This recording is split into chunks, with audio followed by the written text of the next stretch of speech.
Hey guys, welcome back to Caleb's Fish Corner. Today I'm going to be showing you how to make a DIY over the tank filter, and it's going to be going on my 55-gallon aquarium behind me. Now, I chose to try to make a filter just to see if I could, and just to have some creativity in the hobby. I have a bunch of these 1.5-gallon Tetra fish tanks that when I first started the hobby, I used them for like a quarantine tank, or if I had a certain fish that was unhealthy, I'd put them in here so I don't have to use a whole bunch of medication to treat them. Now I don't have any use for them, so I decided why not take this and turn it into a filter of some kind to run on different tanks. And it being a 1.5-gallon container, I could fill this up with quite a bit of media, like sponges or bio rings, bio balls. You could do K1 colonists and all that. And I can also put like filter floss or microfibers in the thing so I can keep the water looking clear. I have sponges that's been already cycled, so whenever I get done with a few drillings that I have to do, this will be ready to be set up. Now, you don't have to use a Tetra fish tank. This will work for any type of container, like a Rubbermaid container or any plastic container that you can use that has a lid on it. Now, I'm not looking for this to have a lot of pressure through it or actually to hold a lot of water. What I'm going to do is I want the water to pass from the top and go out a couple holes in the bottom, going right into the tank. That way it just kind of trickles over everything. And that way it keeps everything wet, bacteria can colonize on it, but it having that trickling effect throughout the media without being fully underwater means it's good aeration for the bacteria inside this filter. And the good thing about this is I'm not using any type of fittings really. There might be a fitting being used, and I'll show you when I'll use it for it. But there's not going to be any like waterproofing, you don't use silicone and anything of that nature for this type of build. But if you want to add that type of stuff, you're more than welcome to. So let's get into it. Alright guys, the only thing that I have to do to this tank is to drill a couple of holes along the bottom half. That way, that will be my drain holes to drain the filter all the way through so I don't have to have it overflowing, and it'll overflow in 3 different places to the tank. So what I'm going to do is I'm just going to turn it over. I'm going to go and drill a couple holes.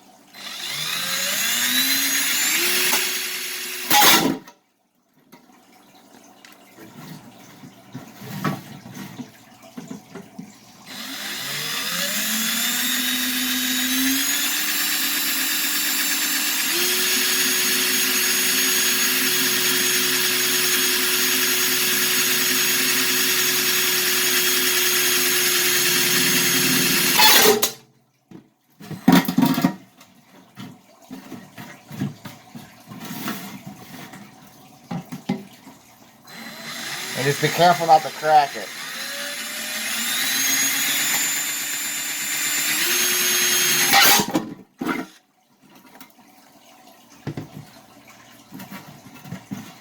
And those 3 holes is going to be all I need to run my filtration off of. So I'll get them cleaned up and then we'll get it on the tank.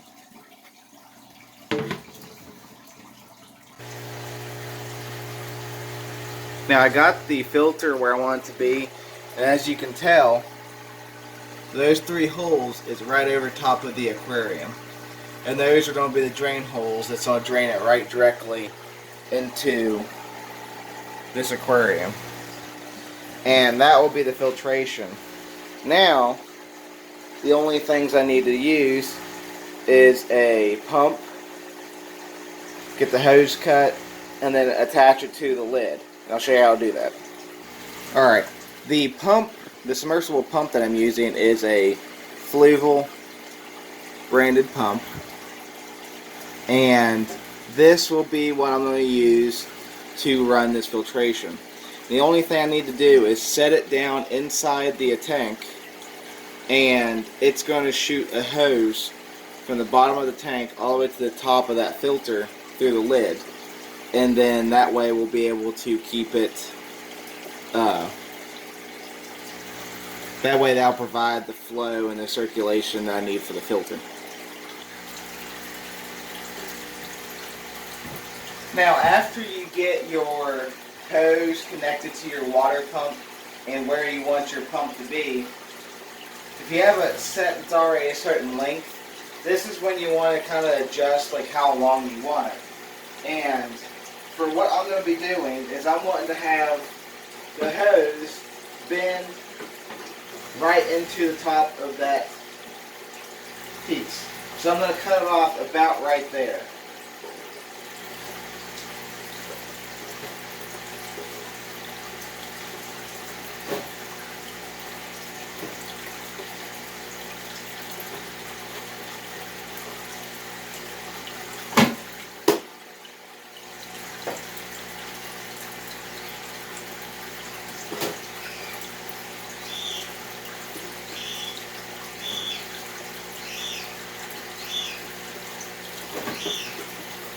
Having a sharp knife helps with that. So now that I got the piece cut to the length that I want, I'll show you how I'm going to connect it. So here is the lid for this type of tank, and I'm going to be using a barbed fitting off of an Aquarium water change system that broke, and I have no use for it. So what I'm going to do is I'm going to shove it through the hole where we actually put the food through, if you guys can see that, and I'm going to connect the pipe to that fitting. And this will ensure that I don't have a leak. And now, when I put the lid on it, alright guys, right there it is. It's flowing. Working as intended. I might have to add another hole or so, but other than that, it is working. If I add another hole, I'll let you guys know. But that's it running. It doesn't seem like it's leaking, and it's working pretty good. At the top it isn't leaking. So if it doesn't leak, I'll go ahead and set it up with some media, and we'll go from there. Alright guys, there it is, running with the sponges installed.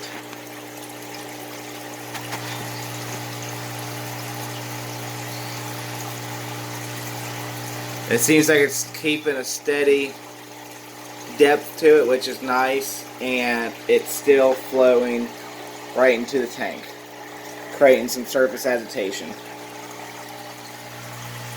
So guys, if you want to see more DIY videos, this is the first one I've done, so it's a little bit not the best.